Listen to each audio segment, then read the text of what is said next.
नमस्कार, आप देख रहे हैं उत्तराखंड का नंबर 1 लोकप्रिय डिजिटल न्यूज चैनल पहाड़ टीवी और मैं हूं आपके साथ स्मिता पटवाल। चलिए रुक करेंगे उत्तराखंड की तमाम बड़ी खबरों का, लेकिन उससे पहले एक नजर आज की हेडलाइंस पर। स्वर कोकिला लता मंगेशकर के निधन से शोक में डूबा देश, 2 दिन का राष्ट्रीय शोक घोषित।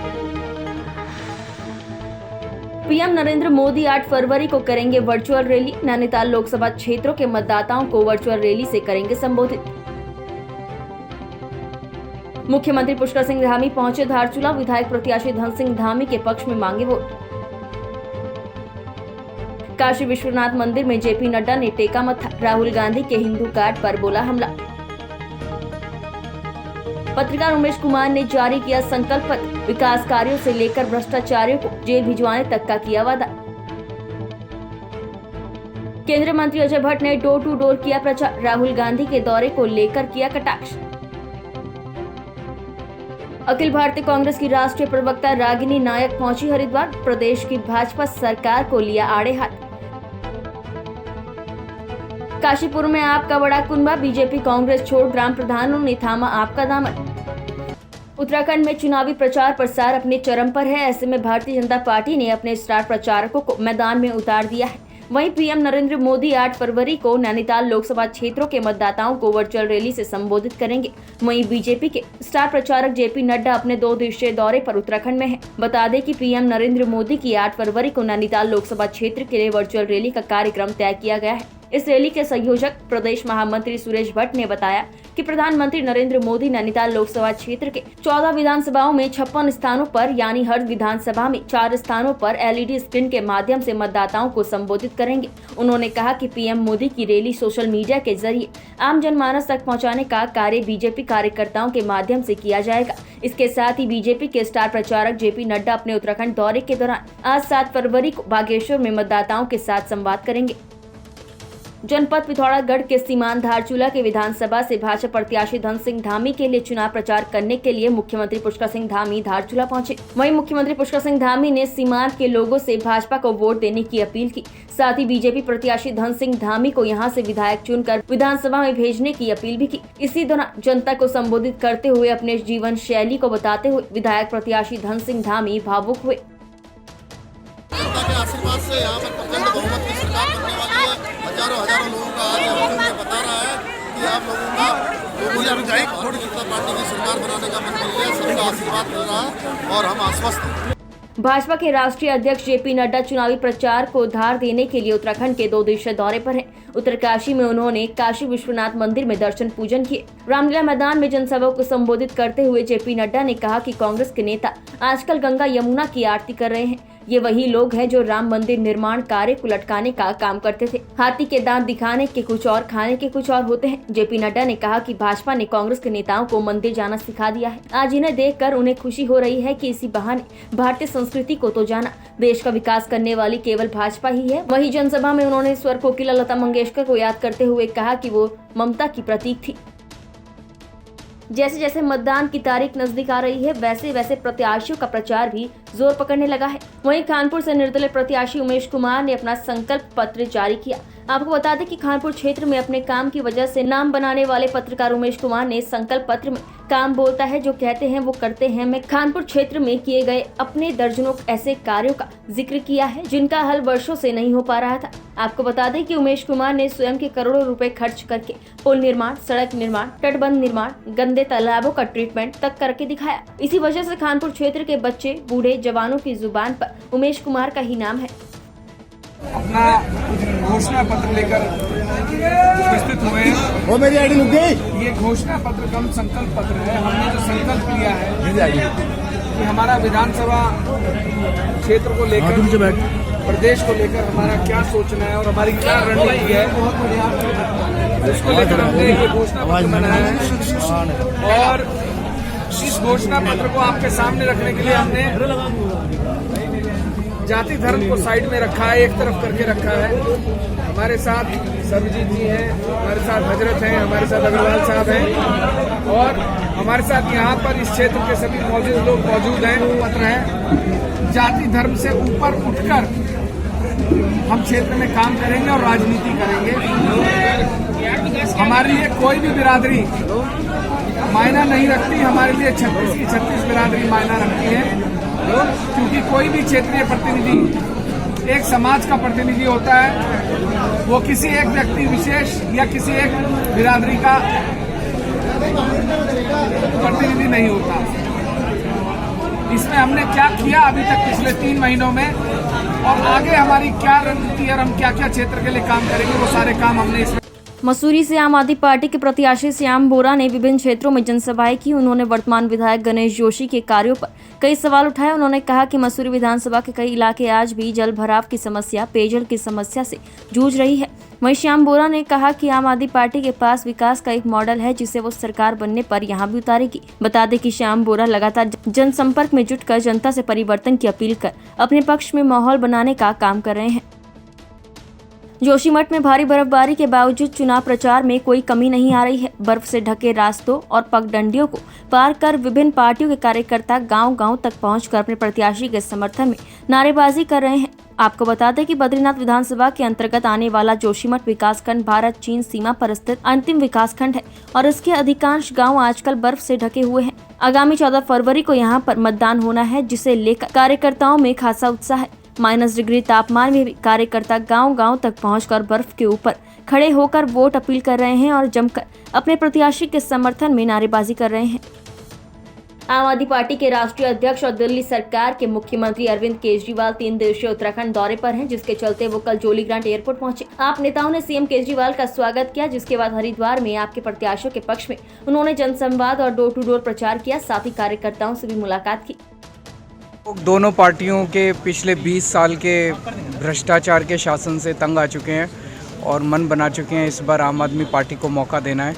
जैसे दिल्ली में हमने अच्छा काम किया, उत्तराखंड में भी मौका मिलेगा और हम यहाँ भी उसी तरह से जनता की सेवा करेंगे और जो 20 साल में इन्होंने कुशासन किया है वो ख़त्म करके जनता के लिए काम करेंगे। सर, उत्तराखंड में आपको लगता है कि परिवर्तन मांग रही है जनता, चाहती है? 20 साल दोनों ने बारी-बारी, दोनों को हटा के जनता आम आदमी पार्टी को चाहती है। Thank you. आम आदमी पार्टी के कार्यकर्ता तो खैर उत्साहित बहुत ज़्यादा हैं, लेकिन उससे ज़्यादा उत्साहित हो रहे हैं कांग्रेस और बीजेपी वाले।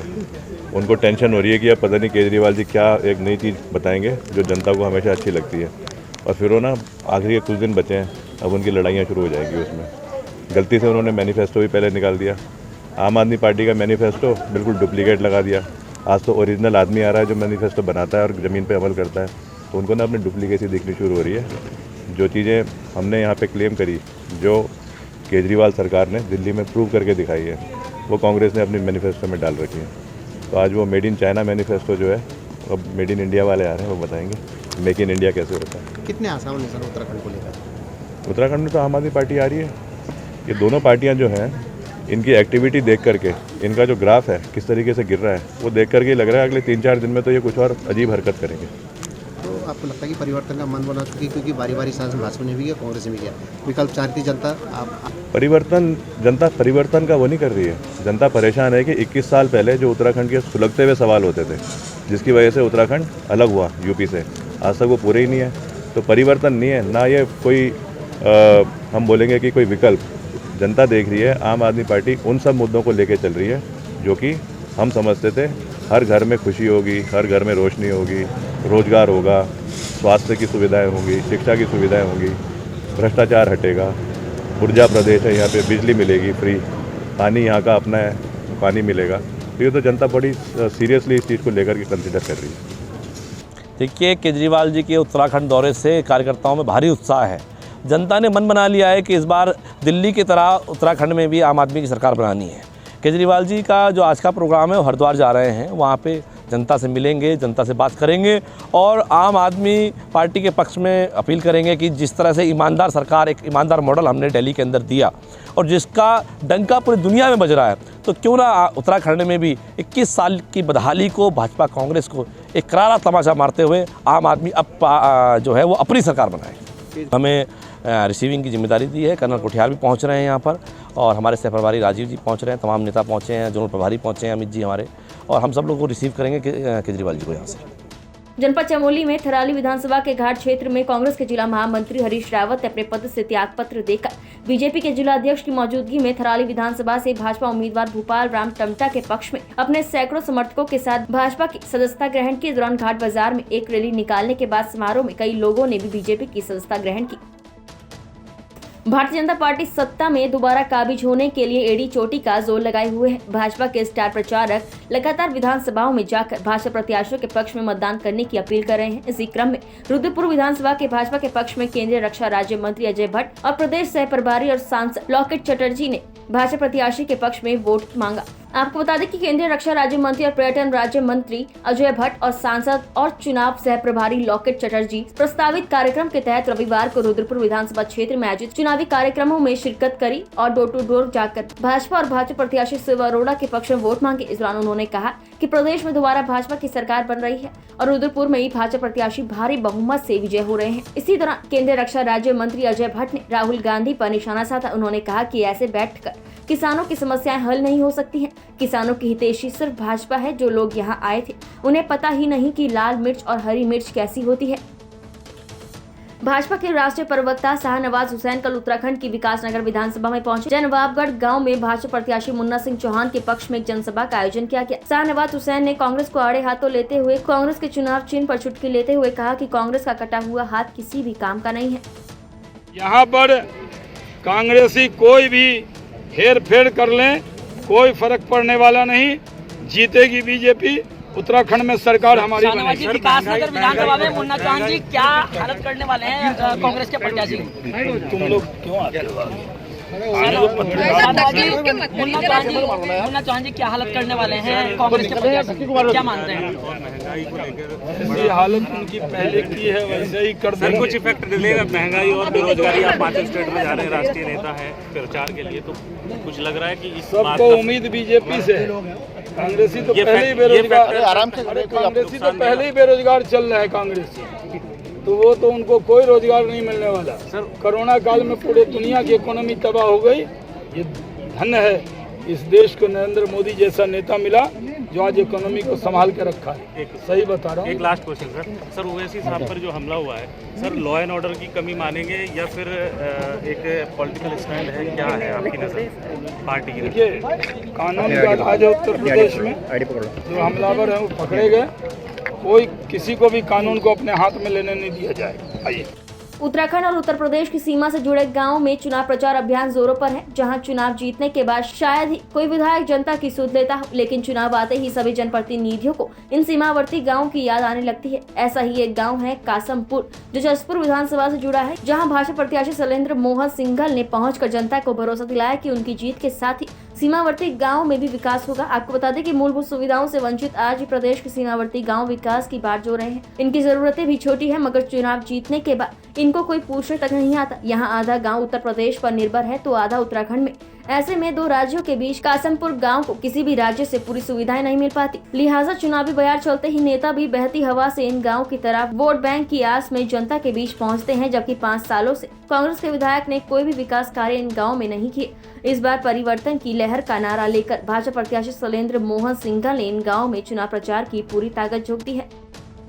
देखिए, जहाँ तक चुनावी प्रचार की बात है, दूसरा दौर हमारा ग्रामीण आंचल में शुरू हो गया है और इसमें बहुत बड़ा समर्थन मिल रहा है।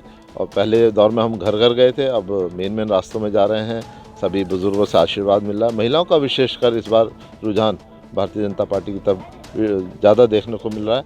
और साथ में जो SC वर्ग है वो पहली बार इतना ज़्यादा केंद्रीकरण भारतीय जनता पार्टी की तरफ हो रहा है, तो ये एक अच्छा शुभ संकेत है। और जहाँ तक विकास की बात है, पिछले 5 साल कांग्रेस पार्टी के विधायक रहे हैं और उन्होंने प्रयास भी नहीं किया। एक तो अलग है ये तो कहना कि साहब मेरी सरकार नहीं तो मैं क्या करूं, ये तो उनका एक रटा हुआ वाक्य है, पर उन्होंने प्रयास भी नहीं किया। अगर प्रयास करता तो आदमी कुछ ना कुछ पाता है। उन्होंने क्षेत्र के विकास के लिए कोई प्रयास नहीं किया। भाजपा और कांग्रेस के गढ़ में आम आदमी पार्टी ने सेंधमारी कर 8 ग्राम प्रधानों को आप में शामिल किया है, जिसमें 4 भाजपा और 4 कांग्रेस के ग्राम प्रधानों ने एक ही दिन आम आदमी पार्टी की सदस्यता ग्रहण कर आगामी विधानसभा चुनाव में आम आदमी पार्टी के समर्थन में चुनाव लड़ाने का मन बनाया है। आपको बता दें कि भाजपा और कांग्रेस के कुनबे को छोड़ आपके कुनबे में शामिल हुए 8 ग्राम प्रधानों ने काशीपुर में चुनावी समीकरण बदल कर रख दिए हैं। जहां से भाजपा और कांग्रेस को सबसे अधिक वोट मिलने की उम्मीदें थी, वहीं से आम आदमी पार्टी ने प्रधानों को कुनबे में शामिल कर भाजपा कांग्रेस के गढ़ पर सीधा वार किया है, जिसके बाद आम आदमी पार्टी का जनाधार लगातार बढ़त में है। राहुल गांधी की किच्छा में किसानों के साथ की गई जनसभा के बाद जिले भर में किसानों का कांग्रेस के प्रत्याशियों को समर्थन मिलना शुरू हो गया है, जिसके चलते काशीपुर में कांग्रेस प्रत्याशी नरेंद्र चंद सिंह को समर्थन देकर कांग्रेस को मजबूत करने का काम किया है। आपको बता दें कि राहुल गांधी के उत्तराखंड दौरे के बाद किसानों का पूरा समर्थन कांग्रेस को मिलता दिख रहा है। मिनी पंजाब कहे जाने वाले काशीपुर क्षेत्र में भी किसानों ने कांग्रेस को समर्थन देकर मजबूत कर दिया है। काशीपुर में किसानों और अनाज मंडी के आड़ती व्यापारियों ने कांग्रेस को अपना समर्थन देकर चुनावों से पहले एक बड़ी हलचल मचा दी है। भाजपा सरकार में आंदोलनरत रहे किसानों ने एक स्वर में कांग्रेस को मजबूत करने के लिए अपना समर्थन कांग्रेस के पक्ष में दे दिया है। कांग्रेस प्रत्याशी नरेंद्र चंद ने कहा कि सभी एक साथ मिलकर सत्ता परिवर्तन करने के लिए तैयार हैं और किसानों के साथ ही व्यापारी वर्ग भी भाजपा की दुराग्रही नीतियों से त्रस्त है। यही वजह है कि आज हर वर्ग कांग्रेस के पक्ष में है। कल 6 फरवरी को NSUI ने प्रदेश अध्यक्ष मोहन भंडारी के नेतृत्व में शहर कोतवाली का घेराव किया। आपको बता दें कि 5 फरवरी की रात कांग्रेस भवन के बाहर रोड पार कर रहे NSUI के राष्ट्रीय सचिव अजय रावत तेज रफ्तार कार से बाल बाल बचे। जब उन्होंने इस बात पर आपत्ति जताई तो कार सवार लोगों ने उन पर जानलेवा हमला कर दिया, जिसमें वो गंभीर रूप से घायल हो गए। बाद में उन्हें कोरोनेशन अस्पताल से प्राथमिक उपचार दिलाया गया और जांच के बाद डॉक्टर ने उन्हें हायर सेंटर रेफर कर दिया, जहां उन्हें ICU में डॉक्टरों की निगरानी में रखा गया है। इस मामले को लेकर NSUI और युवा कांग्रेस कार्यकर्ताओं ने अपराधियों की जल्द से जल्द गिरफ्तारी की मांग की है। मांग पूरी न होने पर इसके खिलाफ प्रदर्शन करने की बात कही है। NSUI ने यहाँ पर धारा चौक कोतवाली का घेराव किया है। कल रात NSUI के जो राष्ट्रीय हमारे संयोजक है अजय रावत जी, उन पर कुछ अज्ञात लोगों ने कांग्रेस भवन के बाहर जब वो घर को जा रहे थे जानलेवा हमला किया, जिसमें वो गंभीर रूप से घायल हो गए और उन्हें ICU में एडमिट करना पड़ा है। तो जिस प्रकार से शहर में लगातार गुंडागर्दी बढ़ रही है और इस प्रकार से अज्ञात लोग लगातार शहर में माहौल ख़राब कर रहे हैं, हम प्रशासन से आज ये मांग करने आए हैं ऐसे लोगों के खिलाफ सबसे सख्त कार्रवाई की जाए और जो हमारे राज्य में जो हमारे शहर के ऐसे लोग हैं जो शराफत से जीना चाहते हैं उनको न्याय मिल सके और हम चाहते हैं कि इन लोगों को जल्द से जल्द गिरफ्तारी की जाए। ऋषिकेश के आवास विकास स्थित सरस्वती विद्या मंदिर में अखिल भारतीय विद्यार्थी परिषद और विभिन्न युवाओं ने भारतीय जनता पार्टी ऋषिकेश के प्रत्याशी प्रेमचंद अग्रवाल को विद्यार्थी परिषद ने चुनाव में हर दृष्टि से सहयोग करने का आश्वासन दिया। विद्यार्थी परिषद के जिला प्रमुख विवेक शर्मा ने कहा कि प्रेमचंद अग्रवाल ने विगत 5 वर्षों से राष्ट्रहित आध्यात्मिकता की दृष्टि के साथ साथ ऋषिकेश में अभूतपूर्व विकास के कार्य किए हैं, जिसमें लोग लाभान्वित हो रहे हैं। उन्होंने अनेक महत्वपूर्ण कार्य किए हैं, इसलिए अखिल भारतीय विद्यार्थी परिषद प्रेमचंद अग्रवाल को विधानसभा चुनाव में पूरी मेहनत से सहयोग करने के लिए तैयार है। इसी दौरान प्रेमचंद अग्रवाल ने कहा कि उन्होंने हमेशा समाज में ऊंच नीच, जातिवाद, छुआछूत को छोड़कर राष्ट्र हित में और ऋषिकेश के हित में कार्य किया है। उन्होंने कहा कि युवा शक्ति इस देश को बदलने की क्षमता रखती है। उन्होंने अखिल भारतीय विद्यार्थी परिषद द्वारा छात्र हित में किए गए कार्य की सराहना की और साथ ही परिषद के सदस्यों का धन्यवाद किया। अखिल भारतीय कांग्रेस की राष्ट्रीय प्रवक्ता रागिनी नायक कल हरिद्वार पहुंची, जहां प्रेस क्लब में आयोजित पत्रकार वार्ता में रागिनी नायक ने प्रदेश की भाजपा सरकार को आड़े हाथों लिया। उन्होंने कहा कि प्रदेश की भाजपा सरकार ने राज्य को कर्ज के बोझ तले धक लिया है। हालात यह है कि प्रदेश में होने वाला हर नवजात 73,000 के कर्ज के साथ पैदा होता है। यही नहीं, खुद को पाक साफ बताने वाले कुंभ में कोरोना टेस्टिंग घोटाला करते हैं। पूरा प्रदेश कोरोना काल में बेरोजगारी की चपेट में है। साथ ही रागिनी नायक ने कहा कि पहाड़ से लोग पलायन कर रहे हैं। हालात ये है कि इस राज्य में 3 बार मुख्यमंत्री दिए गए हैं, जो कि प्रदेश सरकार की असफलता को दर्शाते हैं। उन्होंने भाजपा पर जमकर हमला बोला और लोगों से कांग्रेस को जिताने की अपील की। केजरीवाल जी अपना 70 सूत्रीय उनका एक घोषणा पत्र वो लेके आए थे सबसे पहले जब उनकी सरकार बनी। उस 70 में से 7 वादे पूरे हो नहीं पाए और वो यहाँ घूम रहे हैं दुष्प्रचार करते हुए, झूठा प्रचार करते हुए। तो मैं समझती हूँ कि जो महिलाओं को पैसे देने की बात है आप दिल्ली में करते नहीं, महिला सुरक्षा की बात है तो छोटी सी दलित लड़की का बलात्कार हो जाता है, ये वहाँ पहुँचते नहीं हैं, उसको बिना माँ बाप की मर्जी के जला दिया जाता है। शमशान घाट में इनको इतनी फुर्सत नहीं रहती है। यहाँ इतने हज़ारों करोड़ रुपया बांट रहे हैं, दिल्ली में एडहॉक टीचर धरने पर बैठे हुए हैं, सैलरी नहीं मिल रही है, सफाई कर्मचारियों को सैलरी नहीं मिल रही है। अराजकता ये खुद दिल्ली में फैलाने का काम करते हैं। कोई कोई इनसे जिम्मेदारी पूछो तो कह देते हैं मोदी जी से पूछ लीजिए, मेरे तो हाथ बंधे हुए हैं। तो मैं समझती हूँ ऐसा बेचार, ऐसा लाचार मुख्यमंत्री जो दिल्ली को मिल गया है, प्रचंड बहुमत के बाद भी जो कुछ दिल्ली में नहीं कर पा रहा है, वो दूसरे प्रदेशों में क्या करेगा। और मैं तो केजरीवाल जी से ये कहती हूँ कि उतने पाँव पसारिए जितनी लंबी सौर।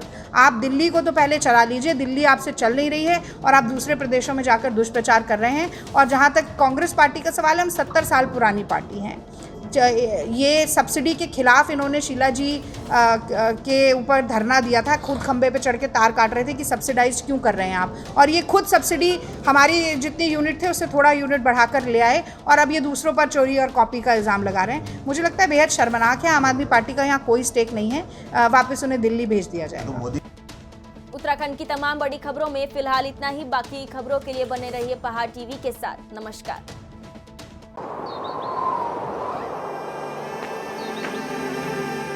है बेखौफ उम्मीद का रंग।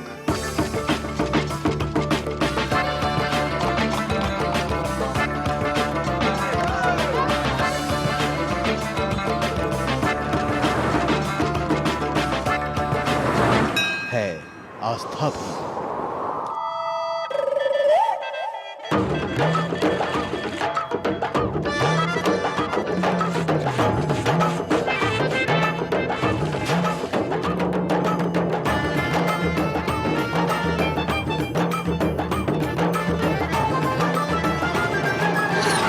ये है मेरा उत्तराखंड।